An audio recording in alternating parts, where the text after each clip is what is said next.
All right. Hello, everyone. This should be very, very interesting. As you can see, I'm just here chilling on the beach a little bit. It's been quite nice. Got away from the crowds of people over the last little while. It's been too chaotic in the city. So I figured I'd just relax a little bit on the beach and take you guys with me. So what I want you guys now to let me know is how things are going. You know, everyone's kind of stuck at home. This is a little bit different. I'm going to be shooting this show, from the beach. Bit odd, bit strange, I know. But, maybe you guys can come along with me.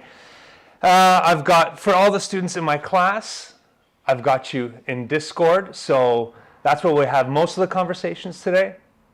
Anybody else joining us outside of the class, hit me up on some YouTube comments. I've got that right there set up. So I can chat with you guys that way as well. I know, weird setting this all up at the beach, but this is the stuff that I do for my students. So for those of you that don't know, this is actually a class at the University of New South Wales in Sydney, Australia.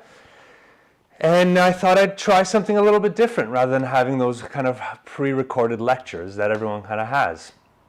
So we'll have a little bit of fun. But I did bring my whiteboard along with me, as you see, right here on this side. So I'll be teaching a couple lessons on that, make it really easy, simplified, and it's that way we'll have a little bit of a learning time on the beach.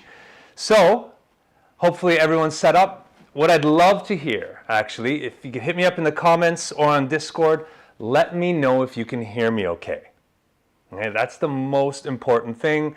I think I got all the levels right and everything, but it'd be really good to hear from you guys to make sure that you can hear me okay. So, all right, looks like we should be good. Excellent. All right, guys. There is a bit of lag. Is there a little bit of lag on my voice, or is it lag on the video? All right. Well, one thing I can do, we'll try it like this for a little bit. I can change the latency on YouTube Live. I haven't tested this stuff out quite yet, so we'll be testing it out and seeing how it goes. So I'll be watching these comments. So if it gets a little bit too annoying, we'll try and change the latency and we'll see how that goes. Lag on the video. All right, you know what? Let's change the latency now. It does mean that our chat will be a little bit different. Oh, you can't change it once it's live. All right, we'll see how this goes. Let's give it a go. Hopefully the video picks up. We'll keep it on track. All right, so this is the first YouTube Live lecture from the evolution class at the University of New South Wales. And today we're going to be talking about what evolution is and why natural selection is so important. Okay, so those are kind of the outcomes. This is the kind of the standard stuff that we have to do in a lecture. But you know what? You can check this stuff out later. Let's just zoom in and go straight into the talk. So, what is evolution? Often, if you search this kind of thing online, the first thing you kind of get is this weird image that is always kind of associated with evolution for some kind of a weird way. Forget this. That's boring and terrible and awful. We are going to separate what evolution is into two kinds of things. One is, I've got to get used to this, microevolution. And that is, you can think of it as small steps of evolution. All right? And that is tiny changes that are usually at the genetic level. So it doesn't necessarily mean that it's going to change into something huge later on and something visible, but it's something that can change within the individual that can lead to further changes later on. And the macroevolution is going to be these bigger kind of changes that we normally kind of think of in evolution, where we think of different species, and completely different organisms from different groups and so on and so forth. All right, so we'll talk about those two things. And the first thing I'll talk about is microevolution, because that kind of sets the scene for everything in a way. And microevolution, you can think of it as the change in allele frequencies over time. Now, I'm sure a lot of you are immediately starting to wonder, what the heck are alleles? I can't remember that. That was like first year biology. So very briefly, if we have a gene has multiple different, or can have multiple different alleles. And the alleles are essentially different types of expression of that gene. eye color or hair color, even though those things aren't necessarily controlled by single genes in humans. So to kind of make a little bit more sense out of this, I'll give you a little bit of an example. So if anything doesn't make sense as we go along, just hit me up in the comments, and I'll explain things a little bit more. I do want this to kind of be interactive, so we'll see how this goes. And then my son's now just walked in for me. All right, you can just leave it on the chair. Apparently a delivery just came in, so that's always good. You know, this is real life, so thanks, bro. I'll catch you later. So, and macroevolution is going to be these big kind of changes that occur at or above the level of species. So let's give an example. But to do that, we're going to take a little bit of a hike. Not in this park because there's too many people here. Sorry, Guy, I didn't mean to intrude on your peaceful kind of scenery there. We'll go on a little hike over here. But before we do that, you know, everyone, please put on some sunscreen. Right? It is very sunny outside.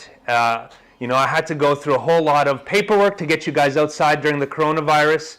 So I want to make sure that you guys are lathered up and protected. Okay? Don't want to get a sunburn. If you can, grab a hat. Definitely don't want to come back with anybody burnt up. So just a little bit of hike. Don't worry, we're not going to be hiking for too long, so you don't have to worry about bringing water or anything with you. Just chill a little bit. It'll totally be fine. So let's just imagine as we're hiking, we see these butterflies. And we have a red morph and a blue morph, right? This red one has the same gene is leading to these two different morphs, but they're two different alleles. One's a red allele and the other one's a blue allele. Now imagine we look at a population and we survey that whole population, and in the first year there's this many butterflies and 5 of them are red and 2 of them are blue, right? Then we go away and we come back next year and we do another survey. And we take a look and wow, this year it's a little bit different. Now we've got 3 red individuals and 5 blue individuals. Now that's a change in allele frequencies. And technically, in that sense, evolution is kind of starting to happen at the micro level. So that's microevolution, all right? So let's say we go back in the 3rd year and now there's a lot more blue individuals, only a single red one. And if we go back in year 4, what we've got is just blue individuals. What we have now is that whole all those red individuals, that allele for redness is completely gone. It's now disappeared from the population and doesn't exist any longer. Oh yes, sorry, thank you, Inigo, yes. Please, while we're outside hiking, please make sure to keep that 1.5 meter distance from everyone else. We still want to be really, really safe. So guys, please just spread out a little bit. Yeah, that's awesome. Thank you. Awesome. Thank you, Inigo. I appreciate that. So now we've got year 4 where we've got, like I said, just blue individuals. Now we can imagine different populations in different cities in the east and west coast of Australia. If we've got that, then maybe in Sydney we have kind of just red individuals happening, but in Perth we just have blue individuals. Now this may be the first kind of step for macroevolution happening, where we have these differences between populations, and these differences may start accumulating over time, and we can start calling them different species. And they may change so much that we call them different species. All right? So that's kind of the difference that we see in micro and macroevolution. So hopefully that kind of makes sense to everyone. I'll give it a little pause just to make sure that everyone's okay. I'll check on some comments. And yeah, okay, looks like we are good. All right, so now, like I said, that is microevolution. And that can lead to macroevolution. So I know a lot of people don't really like hiking. I saw some of the faces that you guys made. I even see that some of you guys have not brought the proper footwear to be able to go hiking. So, let's just get out of here. There's a little cafe not too far down the street. Let's just head there and we'll grab something kind of to snack on if people are a little bit hungry. And so, oh geez, this place is packed again. It's a good place, but there's way too many people. We're not going to be able to handle this kind of a conversation in here. There's another one down by the road that's really, really nice. The owners are great. And look at that. It's just such a cozy little spot. So why don't everyone sit down. Remember, keep that 1.5 meter distance. We'll just kind of keep this lecture going. I'm just going to order something if you guys want. You guys order something as well. I'll cover anything you guys as well. Hey, yeah, hi. Do you mind? I'm just teaching a lecture. Would you mind just a black tea? That'd be wonderful. Thank you so much. All right, so we'll get on with the lecture. So if there's one thing I kind of want you guys to get out of this lecture is the fact, is these next few kind of steps. There are a few things that are just necessary for evolution to occur. And one of those things is the variation within a population. We'll do it this way. So if we think about this on the bottom here, this is the variation in any trait. We can think of it in redness of a bird's feather, in the size of a deer's horns, in the height of a human, in the mass of an individual, whatever that kind of thing is. It's this kind of continuous variation in an individual trait. Oh, another delivery. Boy, we're getting a whole bunch of deliveries today. Yeah. Okay, awesome. Thank you very much, little man. Oh, and my tea's ready. Oh, thank you so much. That's much appreciated. Thank you. I love this cafe. Their cups are just hilarious. So good. All right. So that's the first thing that we need. Okay? And we'll get into why that's important in a little bit. Let's go into the second kind of thing. That second thing is selection. And what I mean by that is there has to be some force, something acting on certain individuals doing better than others. That's essentially what selection is. Because some individuals will do better, and by doing better, I mean that they will leave more offspring. And of course, we call that, in evolutionary terms, fitness. All right? So that's the second thing that we kind of need. And that third thing that's absolutely necessary for evolution to occur, forgot to say, this red bit over here, those are individuals that don't get a chance to reproduce, let's say for whatever reason, and we'll get into that a little bit more in a bit. The last thing we need is heritability. And what that means is that offspring have to look like their parents, at least to some extent. There's going to be some exchange in genes, especially if individuals are sexually reproducing, because some genes come from mom, some genes come from dad, and the offspring will be a mix of those genes. But those genes, in some way, have to be representative of how that individual is going to look. So you tend to look like your mom and dad, or all animals tend to look like their mom and dad, or have some of the traits of their mom and dad, and that's vital for evolution to occur. So these are the three things. So if you, like I said, if you learn anything from this class, I want you guys to remember that. All right? And I'm going to kind of beat it into you now. So I'll ask you a question. So why, it's hot. Now since we're out of the sun, I don't really need this hat anymore. So variation is important because individuals can vary in different traits in how they look, how they behave in any kind of trait.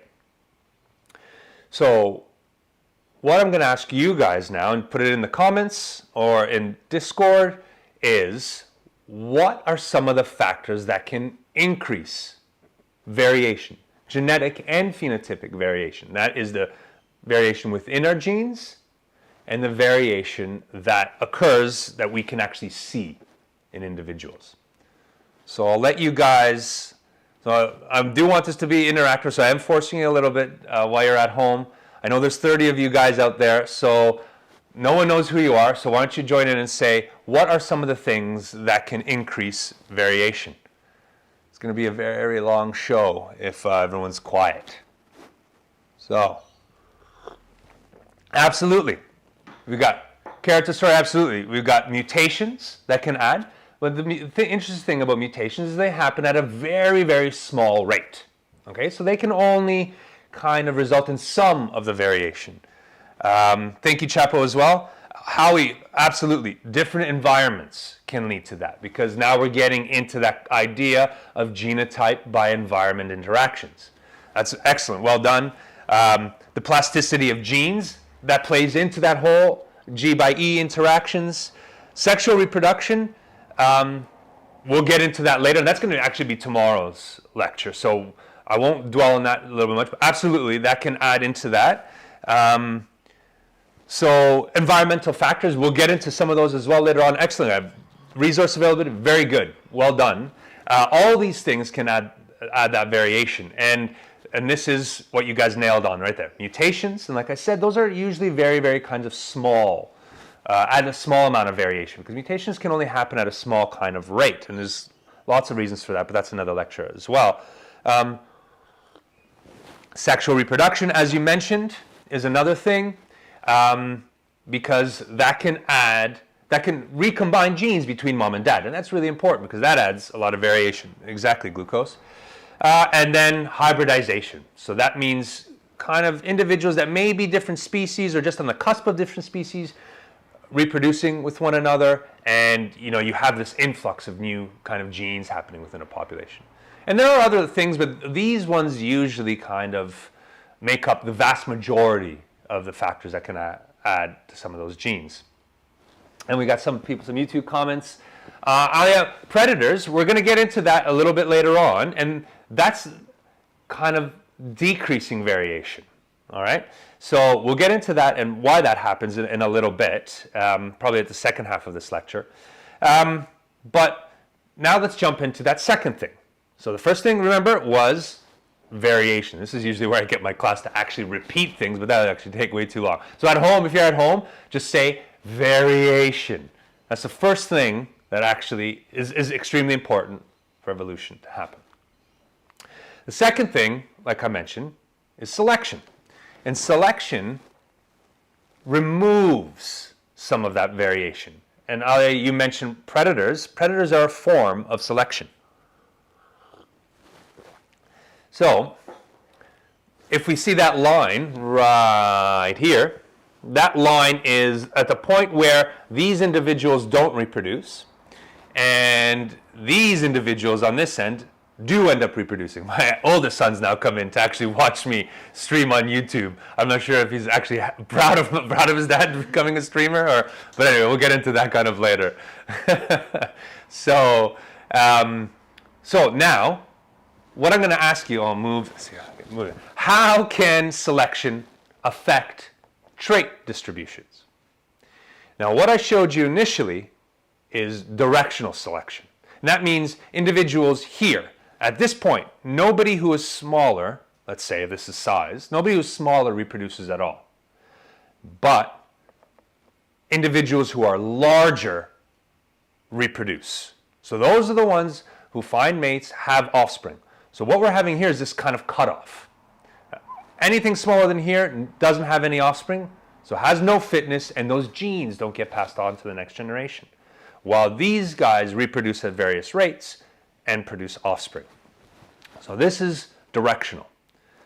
So here I'm going to ask you guys again, can you think of any other ways that this distribution can potentially be cut up by selection?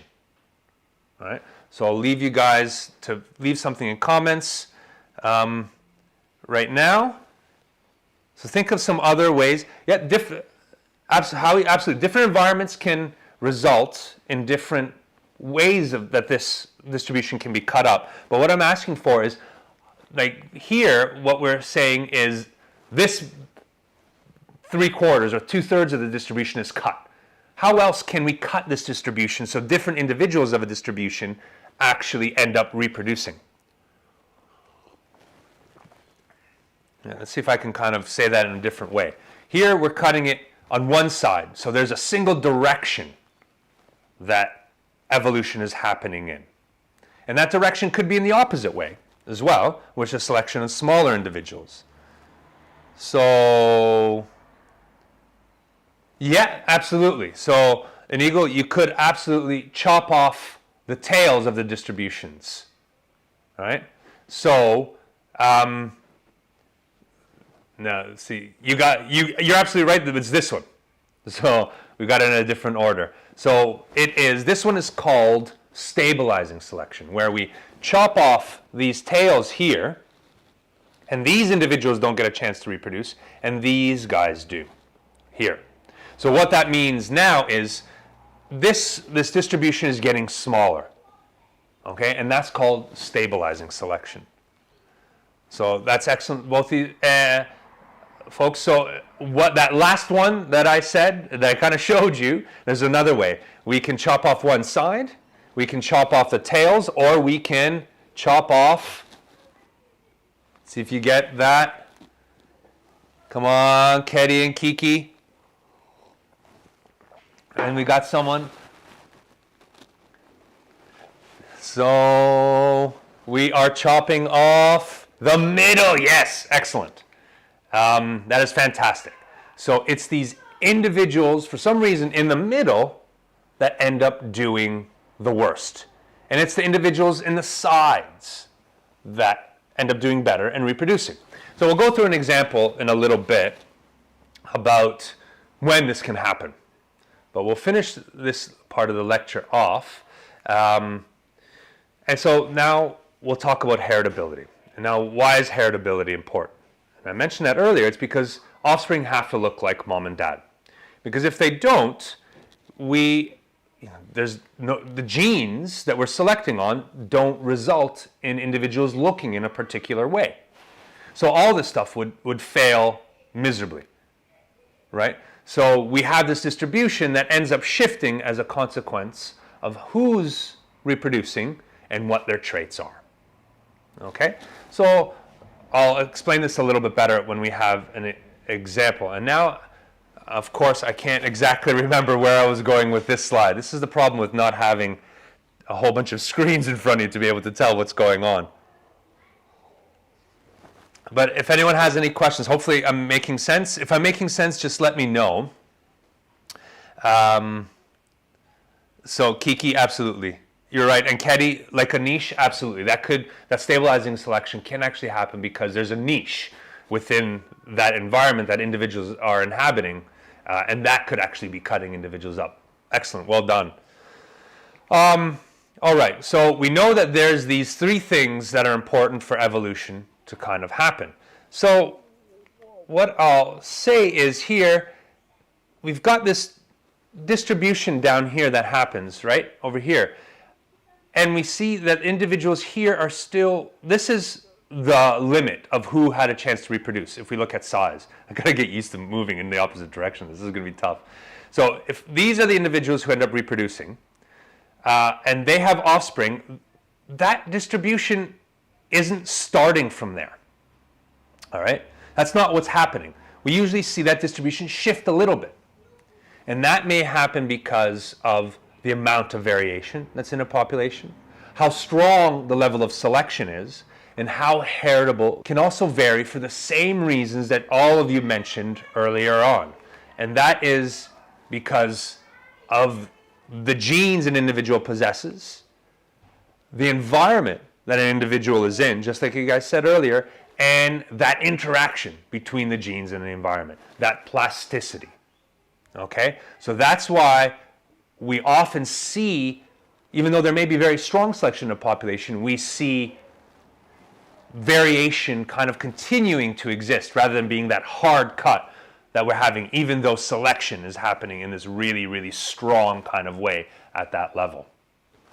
All right? So well done. That's kind of the first part of the lecture. So you guys are doing really well so far. I'm impressed. All right. If anyone has any questions at all, ask them now. Ketty's got something, so I'll just wait till that comes up. We've spent a little bit of time at this cafe. There's a lot of people starting to come in. We'll probably change our venue in a little bit. So we'll wait for a couple questions to come on in. But while we're doing that, let's just move to our next venue. And I had this feeling that not enough people are doing enough exercise while they're kind of being stuck at home. So I thought we'd head to the gym. But Ketty, can I do a quick summary on heritability again, please? Yes. So heritability is essentially how let's say I'm 2 meters tall, and I pass my genes for height to my kids. My kids will be approximately my height, and if we measure let's say I have a bunch of kids and we measure that height of all the kids, I can get an estimate of how heritable that my height is in my offspring based on my genes, and that can vary in some kind of level. So to some extent, those genes that in my offspring inherit will determine how they look. And the extent of that heritability, the more heritable they are, the more they will look like me. The less heritable they are, the less they will kind of look like me, and the more they may have environmental or other influences. But to some extent, all genes are heritable. They just vary in the amount of heritability. So the more heritable, the more likely my offspring are going to look like me. The less heritable, the less likely they're going to look like me, and the more likely the environment and other factors are going to play into affecting how that individual looks. So hopefully that kind of makes sense. All right, so now we're at the gym, so I want everyone to kind of take a little bit of a break, kind of, stretch a little bit. I'm just going to do a couple reps over here. I brought my weights with me. I'm not doing enough exercise myself, so, just a couple reps just to, keep the blood flowing. My wrists are so bad from all this typing that I'm doing. It's 401. It's just so hard sometimes to get time. 2, whoo, 403. Oh, I feel a burn. Whew, it always feels good just to kind of get that blood flowing again. Whew. Yeah, so, you guys get up a little bit, walk around a little bit. You need that exercise and get things going, So make sure that you keep it active while you're kind of stuck inside. So, all right. It looks like I stole this cup from the last cafe. I'll have to remember to bring it back with me later when I go back. All right, we'll continue our lesson now. We had a little bit of a break. So this is the example that I was talking about. Let's say we have mosquitoes, a population of mosquitoes, and this is one of the reasons why I wanted to move in the gym right now. I didn't want to stay in the forest. I didn't want mosquitoes to start coming around us. So let's say we have a distribution of mosquito traits.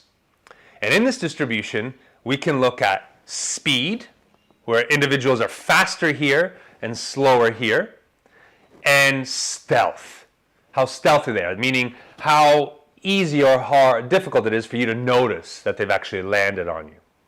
So these guys are more stealthy, and these guys are less stealthy. And we can imagine that these traits are positively correlated. And what that means is that individuals who are faster are also individuals who are more stealthy. Okay? So those two traits are positively correlated. So when you're more stealthy, you are also faster. That makes sense?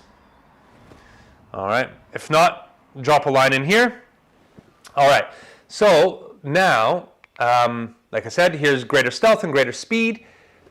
Lower speed or slower speed.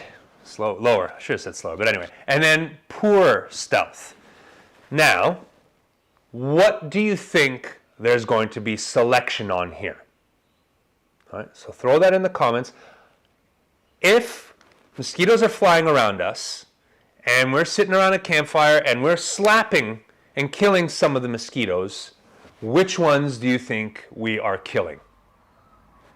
All right, so throw that into the comments. Yes, it was quite a deep burn. That was exactly the GIF I was hoping for. So thank you very, very much. So yes, so Kenny, absolutely. End carrot destroyer, yes. The slower mosquitoes are the ones that we are likely to kill. But that also depends on which ones we notice, right? And as you said, Jillian and Alexa, absolutely. It's poor stealth, because if those individuals are landing on us and we feel them, we're more likely to smack them, right? And then they'll die. That means their genes will be removed from the population, so will their alleles, and then, we'll only have individuals, like you said, Inigo, with greater stealth and greater speed reproducing. And now I'm going to ask you, which type of selection? Do you remember what type of selection I mentioned that this is? If we're pushing things in this kind of a way, What kind of selection are we enacting on that population? Excellent, Tim Abbott. Well done. And Aaliyah, excellent. I'm loving the fact that you guys are jumping in on this conversation. Exactly, Aaliyah. This is directional selection. So excellent, Ketty. Very well done. So this is directional selection because we're taking that distribution and we're moving it over in one single direction. All right. Now, let's imagine a different population of mosquitoes.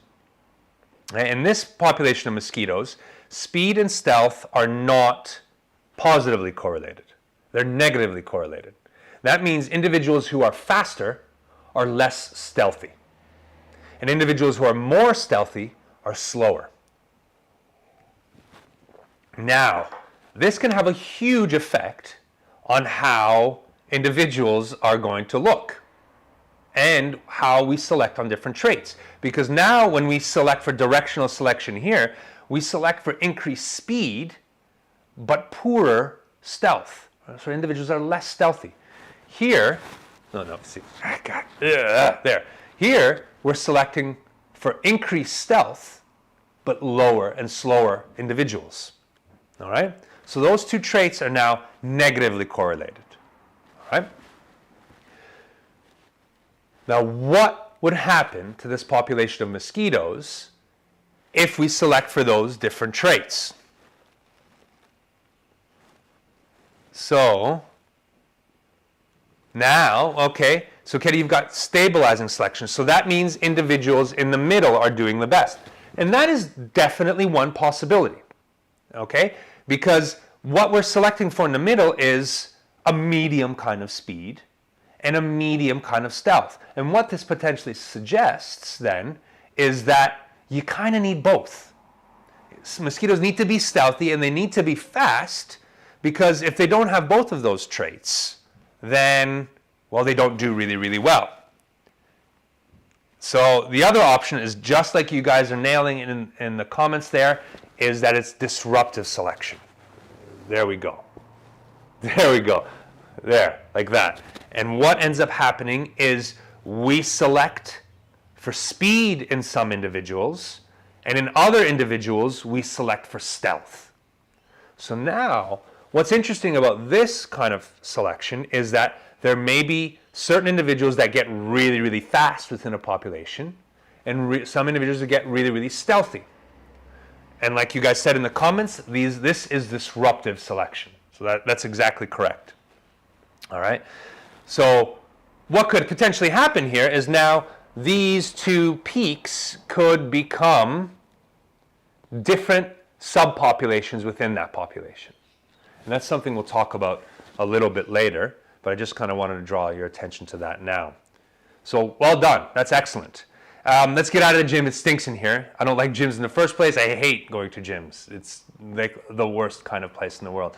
So let's go to a pub, because, you know, we've been talking for a little bit of a while. You know, I like pubs. Who doesn't like a good pub? It's hard to get to a pub nowadays because of the coronavirus. This one, as you can tell, is empty. Even the bartenders, like, oh, there they are. There they are. Yeah. Oh, hey, how's it going? Do you mind if I kind of bring my class in here for a little bit? Oh, thanks. Yeah. I'll cover their drinks, so don't worry about it. I'm still lecturing, so just lemon lime bitters would be great if you wouldn't mind. That's awesome. Thank you. Yeah, so you guys, if you guys want, just order whatever you like. I'll just take a look at the comments, make sure anyone has any comments right now, so just go right ahead.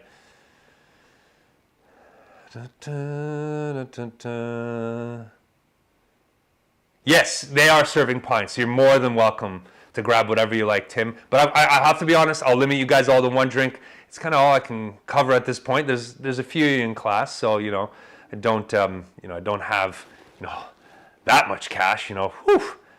You know, this COVID thing is really kind of making things difficult for us as well. So,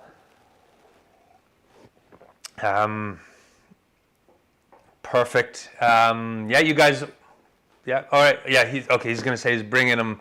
Boo! Listen, Tim, my man. You know, once this whole thing's over, you know, I'll be able to give you. Maybe I'll take you out for a couple beers. How's that sound? Hopefully, it happens by the end of this class. You know, this term, but I seriously doubt it the way these things are kind of going. Shots, Aaliyah. Jeez, man, a little bit too early for shots, don't you think? My goodness. But you know, if that's what you got to do to get through the day, you know, who am I to make comments on anybody right now? So yeah, geez, there's some hardcore people in this class. You know, like I said, if you want to grab a red wine, you're more than welcome to. Oh, sweet, my bitters. Apparently, this is deconstructed bitters. Excellent. So now I've got to make this myself. You know, it feels like we're in Melbourne or something. I don't understand what's kind of going on. But you know, a little bit refreshing. A little bit relaxing. It's hard talking this whole time when no one's in class. So just have a little sip here. Refreshing. Make some good bitters here. All right.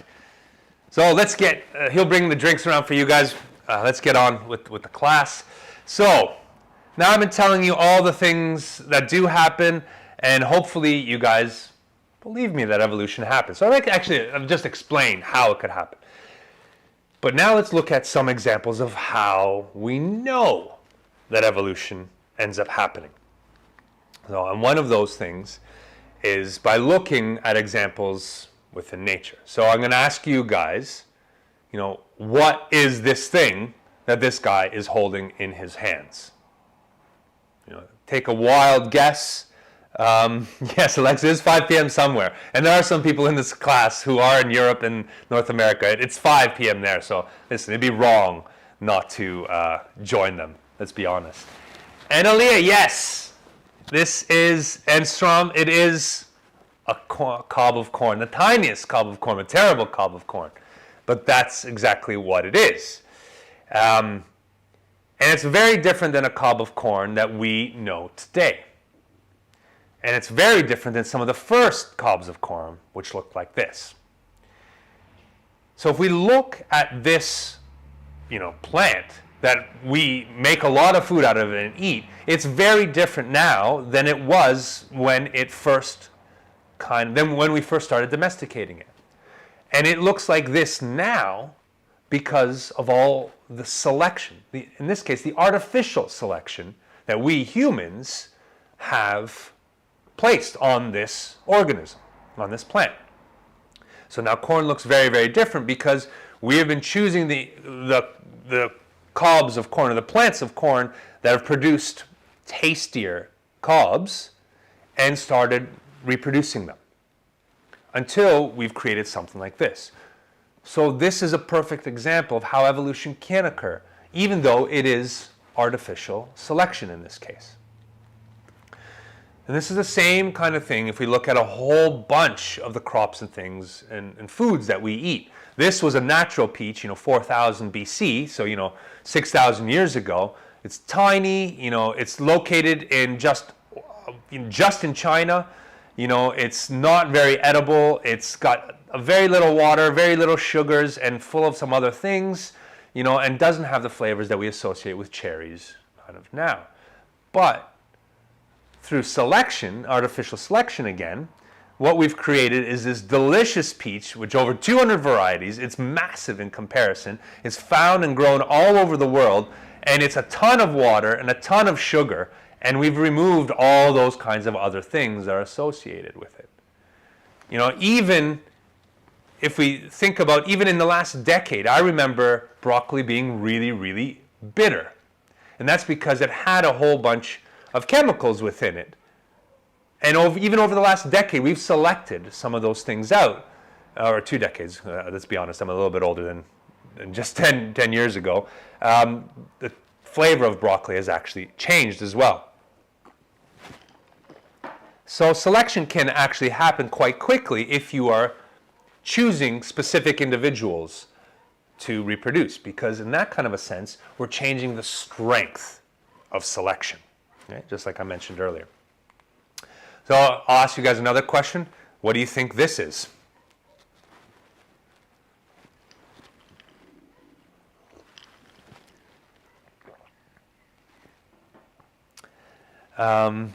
Scuba Tim and Howie. Yes, it is a banana. I'm clearly making this way too easy, but absolutely.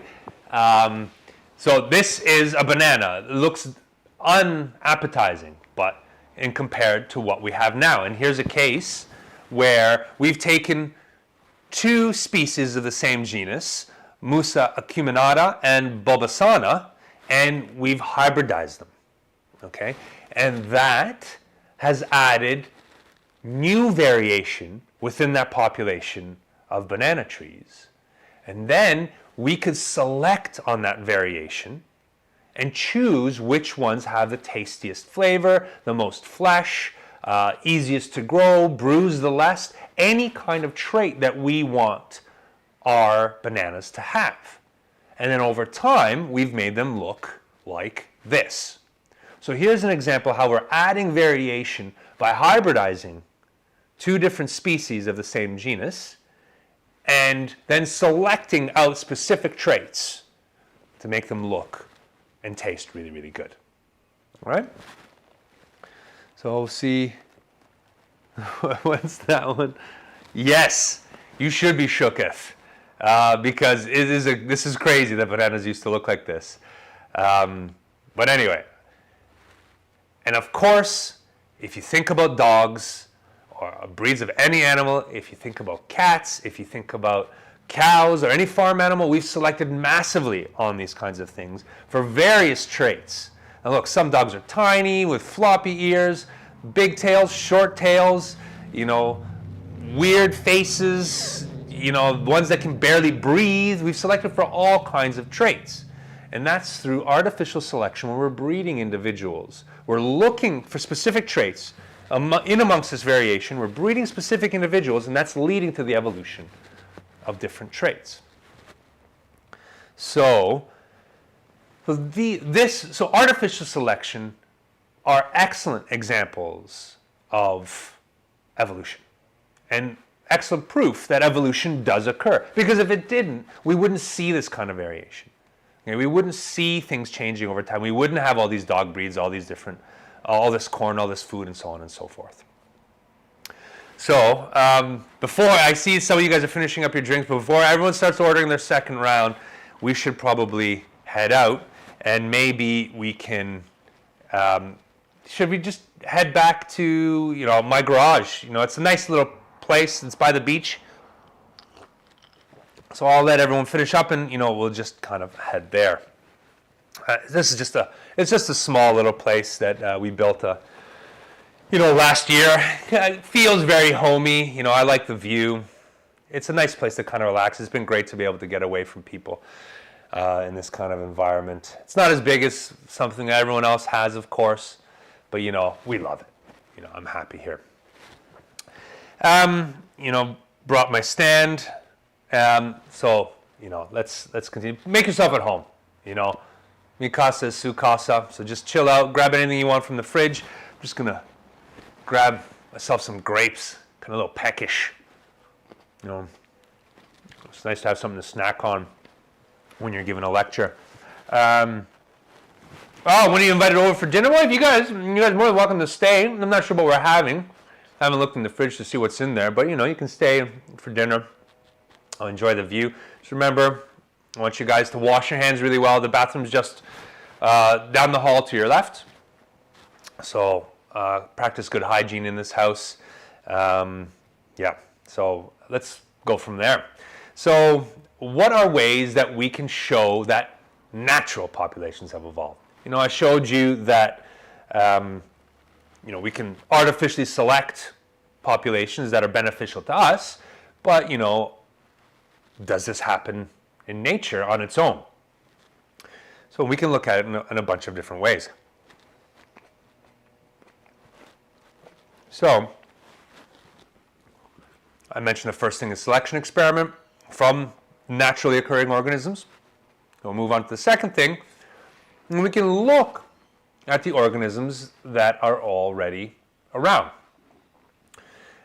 In this case, we're looking across a number of different species that are very distantly related, but if we take a look at different species of squirrels, for example, and their relationships, we can see there's differences, and we can map those differences at the end of trees. Maybe they have different tail lengths, or different colors, or different shapes or sizes, and we can look at all these different traits and see how individuals are related to one another, and from that we can build an evolutionary tree where we can see which individuals are more related to each other and kind of put them in order of how they may have changed over evolutionary time.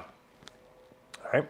So we can do that in another way, rather than comparing populations that kind of already existing and just looking at their differences and features.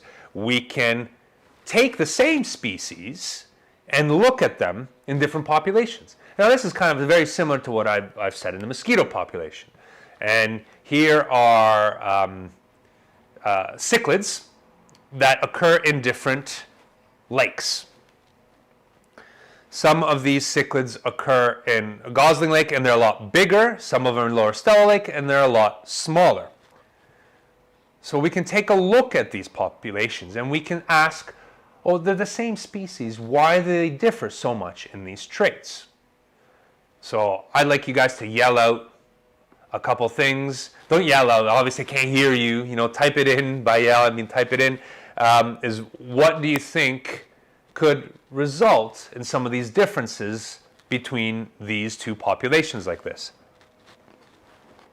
I'll just sit here, have a few grapes.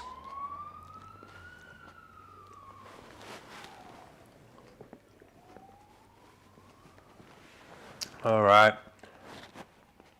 Different selection pressures, absolutely. But what are some of those selection pressures? And character story is saying different environments could well be, right? But give me some examples of what could vary in those environments. That's what I want to hear.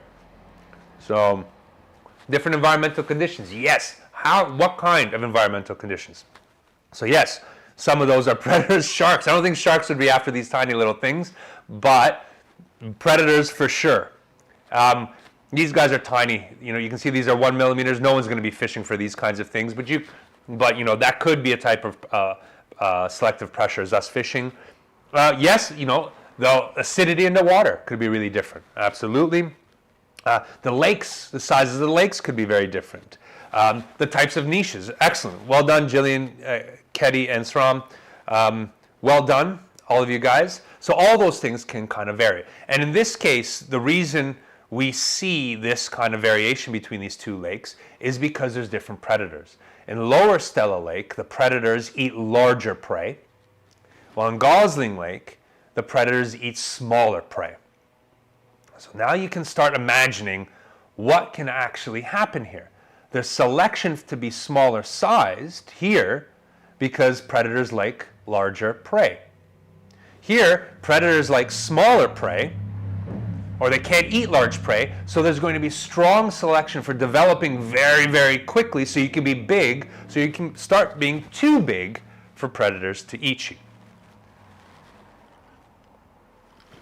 So these are really, really nice ways to demonstrate that this happens in nature, because you can look at different populations, you can look at environmental contexts, and you can start measuring all these things and seeing what differs between lakes to try and explain the differences that we end up seeing between these populations.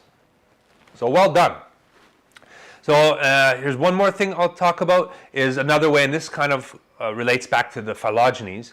We can look at gene sequences between individuals, but more importantly, between populations and species. And we can see how those genes and allele frequencies within those genes vary. And we can get a better idea of how related individuals are by how much they vary. So I'll ask you guys this. If we expect individuals to be closely related, should we expect a lot of variation between genes or a little variation between genes?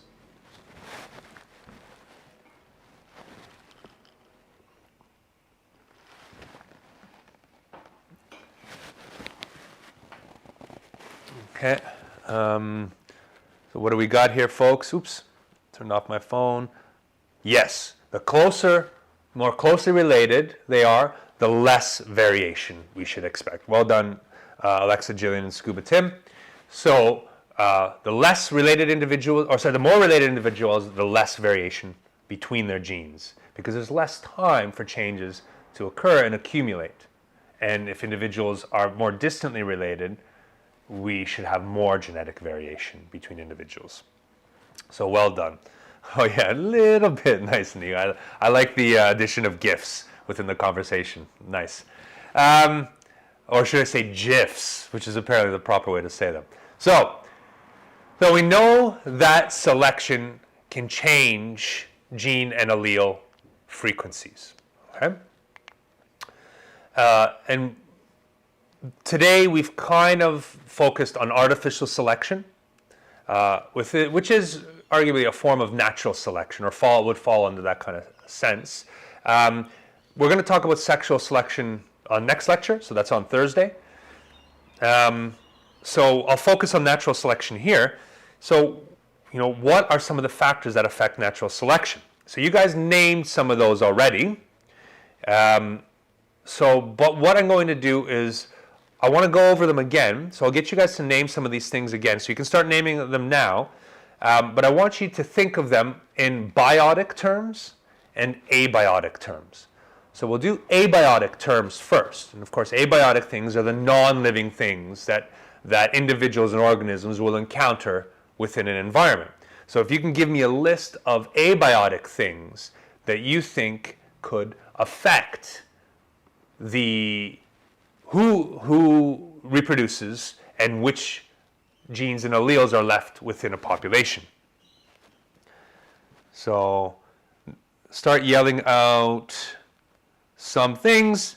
So abiotic, absolutely. We've got temperature, we've got light, excellent, very good. We've got all kinds of weather differences, absolutely. Rainfall, some of that, very good. The presence of uranium stores, sure, natural. That does occur naturally, so that's absolutely true. Shelter, temperature, climate, and moisture, absolutely. pH, temperature, soil composition, oxygen, all those things, absolutely. All those kinds of things, asteroids, that's going, yes, happens very, very rarely, thankfully, otherwise we'd be in trouble. But we've got a lot of examples there. So excellent, well done. And you guys nailed all those things. So temperatures, humidity, you guys said even more than soil, nutrients, light, you guys nailed it. So all those kinds of things could potentially affect how individuals develop, how individuals express those genes that they have within them. And as a consequence, the type of selection that's happening within that environment. If you're not tolerant to very little nutrients within the soil, you're not going to do very well in that kind of an environment. So let's do the same thing now with biotic examples. All right. So throw a list of things that are other living organisms within the environment could affect the living organisms that we're kind of exploring. So throw out a few more examples in the same kind of way.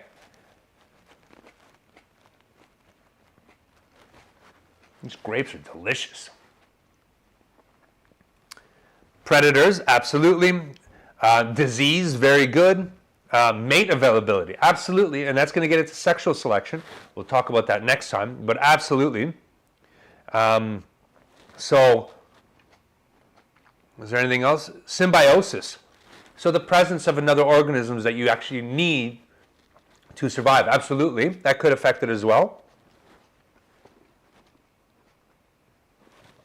We'll see, we've got a couple more comments kind of coming in. So resources, those resources. So resources is an interesting one because they could fall both into abiotic and biotic factors, right? If you're just eating resources like water, that's an abiotic factor, but resources like prey items, that would be a biotic factor. Oops. Food availability, yeah, absolutely falls into that resource stage. So excellent. So if we look at the biotic factors, we can start thinking about prey availability or food availability, predators like you've mentioned, parasites and disease, well done. And one thing you guys didn't mention is competition. Now that could be competition within species, or it could be competition between species. In this case, in this image I'm showing between species because both of these animals are looking for carcasses, but, and that's a limited kind of resource in nature, but they both have to compete for access to that limited resource. So that's going to affect how well they do and what traits are selected for and how individuals kind of evolve.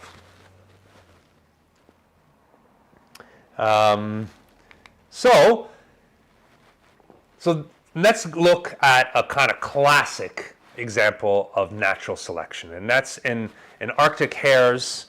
Let's see, my chair's a little bit in the way. I know you guys probably noticed I brought my chair along with me. I need it. You got to be comfy when you're giving a lecture like this. Don't get a chance to walk around too much, so I want to be cozy. So we'll go to this example here of hares and wolves. Here we've got the two different morphs of an Arctic hare, right?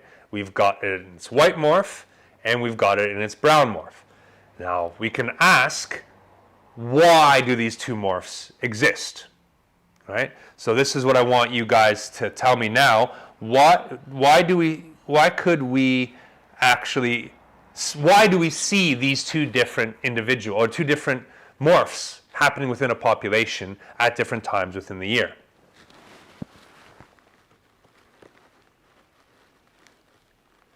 Benji, asteroids and toxins, yes, well done, are types of natural selection.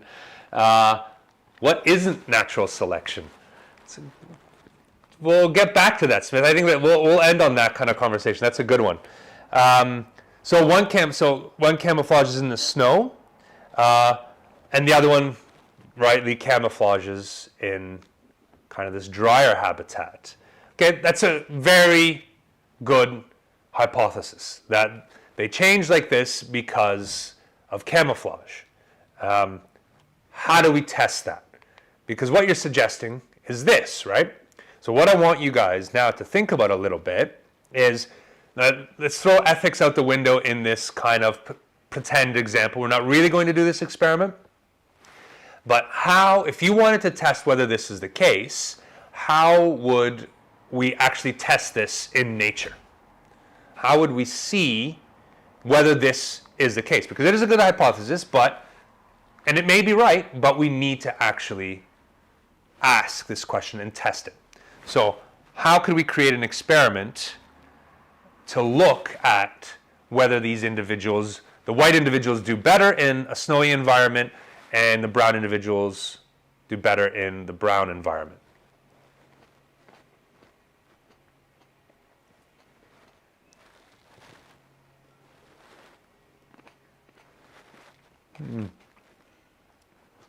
So we can put white rabbits in the dirt and see how many get eaten compared to the brown rabbits. Yes? What's the second part of that experiment that needs to happen? And yes, I know, Keddy, like I said, ethics out the window here. This is just a thought experiment. We're not really going to do this, so don't worry about it. So what's the second half of that experiment that we need to do? So put the opposite colors in there. That's right. So absolutely. So we put the brown rabbits in the white environment and the white rabbits in the brown environment. And of course, for controls, we have to put the white ones in the white environment and brown ones in the brown environment. And Inigo, it's true, you probably won't find both morphs at the same time, so you would actually end up having to bleach the brown rabbits. This is why I said ethics was out the window in this. It's just a thought experiment. Exactly, very good. Put the brown rabbits in the environment too for the control. We do need a control, and that's putting the right colors in the right environments at the right time. All right, that's what we want to check. So if we put that and we end up seeing these white guys survive a lot less in the dark environment, then we have evidence that there is selection for that kind of these morphs in these different environments. So well done. I already said this, so we skip over this. So, I want to, a lot of my examples are always in animals because those are the things that I end up usually working with. So we'll finish off with a plant example. So here we've got kind of shadows of different roots of different plants. Can you imagine how an environment could affect the evolution of the types of roots that we end up seeing in different plants?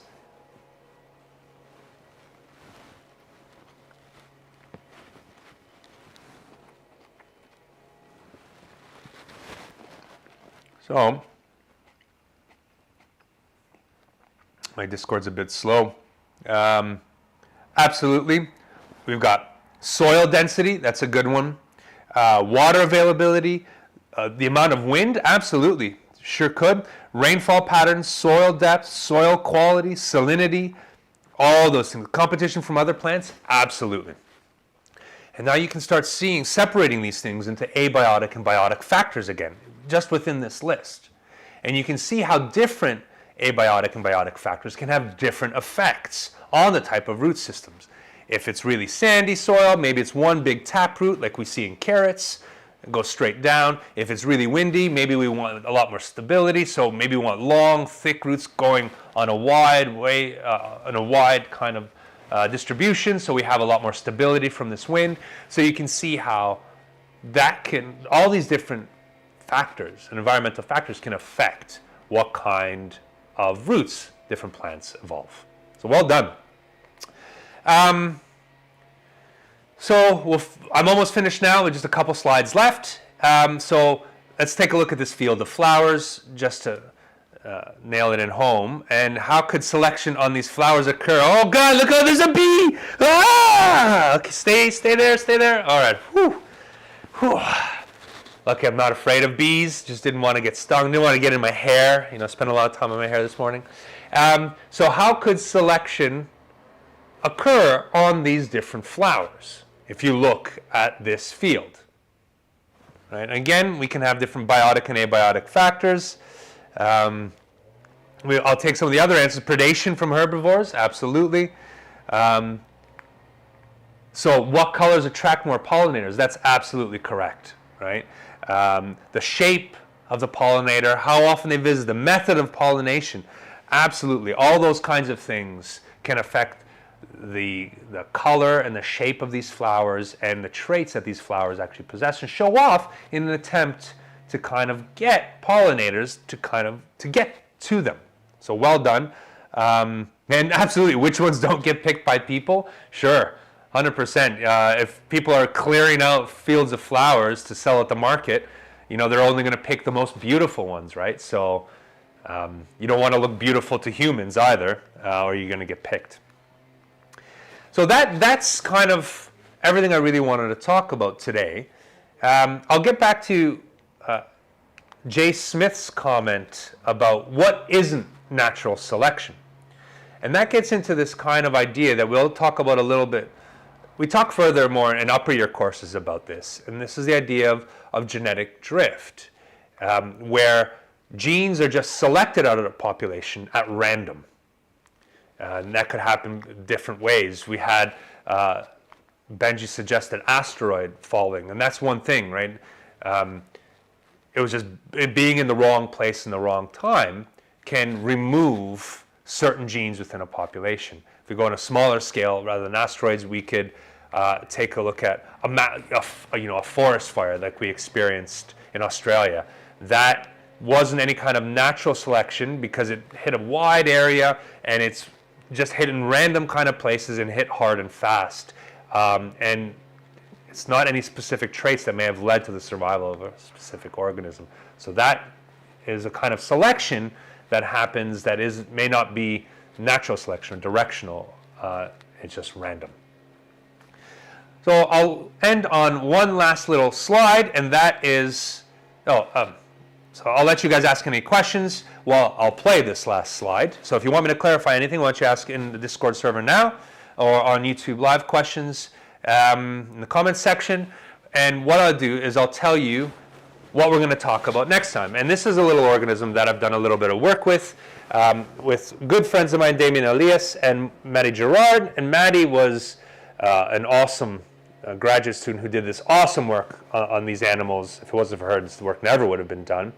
But you can see, oops, let's see if I can get this video working. So you can see this little male. So this is a peacock spider, which is always really popular, and these are different species that have different traits. In the middle is a female who's not alive, unfortunately. It's the easiest way to control and get males to court. So you can see the variation in the different courtship strategies that males are showing, and how they look, how they wave their legs, the color patterns and the variety and the variation in color patterns. All these kinds of things can have will vary between individuals. And that is largely in this species because of the preferences that different females show. So this is a form of sexual selection, the second type of selection that we'll be talking about on Thursday. And I'll use different examples from different organisms, but this is always a little bit of a fun one to kind of end with because it shows just the awesome kind of variation that can end up happening in nature simply because of changes in female preferences and what females in different populations end up liking. So I'll leave it at that, and I'll take a look at the questions.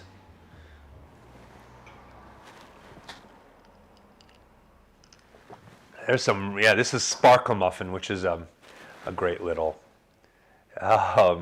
peacock spider. Yes, getting a little jiggy with it. I don't know. So might as well, at that, and with this, I'm going to fade on out. We'll throw some tunes on there. So hopefully you guys had fun. Throw me some comments, both in the YouTube live comments and on Discord. Tell me what you did and didn't like during the show. We'll try and make it as entertaining. Hopefully we'll get even more people showing up to the next class. So hope you enjoyed this. This is a real trial for me as well. Let's see how it kind of works in the future. And those of you that aren't from the class, or even those of you that are, if you're interested, subscribe down there. You know where the button is at the bottom. Hit that, and you'll know when the rest of the classes end up coming up. Thanks a lot, everyone, and I'll see you all soon again. Cheers.